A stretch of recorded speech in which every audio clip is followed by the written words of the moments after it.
జై శ్రీరామ్. అందరూ ఎలా ఉన్నారు? బాగున్నారా? మేమైతే చాలా బాగున్నామండి. ఈరోజు విష్ణు ఏకాదశి కదా, ఇంట్లో లంచ్ హడావుడైతే ఏమీ లేదు, కానీ ఇంకా పూతరేకులు అయితే మార్నింగే మొదలు పెట్టేశానండి.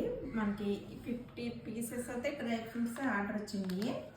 2 బాక్సెస్ ఏమో ప్లెయిన్ బెల్లం అండి.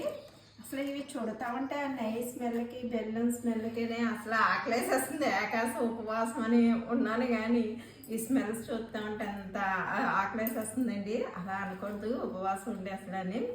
కానీ స్మెల్ అలా వస్తుందంటే మనకి ఫ్రెష్గా నెయ్యి వేసి బెల్లం వేసేటప్పటికి ఆ స్మెల్ అనేది అలా వస్తుందండి. నేను ఎక్కువగా పూతరేకులు తిన్ను, కానీ ఈరోజు ఉపవాసం అమ్మో ఈ స్మెల్ మాత్రం ఆకలేసేస్తుంది అనమాట. దేవుడు పరీక్ష అండి, అన్నిటికీ తట్టుకుంటామా తట్టుకోలేమని పరీక్ష పెడతాడనమాట. ఇంకా ఇవ్వండి బర్రెక్కులని వచ్చినాయి మనకి. ఇంకా చుట్టవలసినవి ఉన్నాయి. ఈ మటుకు ఫస్ట్ ఇప్పుడు రాజమండ్రి అయితే ఎన్నెలకి వేసేయాలి. ఇంకా ఇవి అవుతాయి చుట్టేసానండి. ఇంకా ఇవి కూడా ద్రాక్షారామం 2 బాక్సెస్ అనమాట. ఇవండి ఇప్పటికి మళ్ళీ మధ్యాహ్నం నుంచి స్టార్ట్ చేయాలన్నమాట. ఓకేనండి. మీకు ఏమైనా ఆర్డర్ కావాలంటే పైన వాట్సాప్ నెంబర్ ఇస్తాను, వాట్సాప్ మెసేజ్ పెట్టండి. మీరందరూ మంచిగా నన్ను ప్లేస్ చేసి నన్ను ఎంకరేజ్ చేస్తున్నందుకు అందరికీ థ్యాంక్స్ అండి.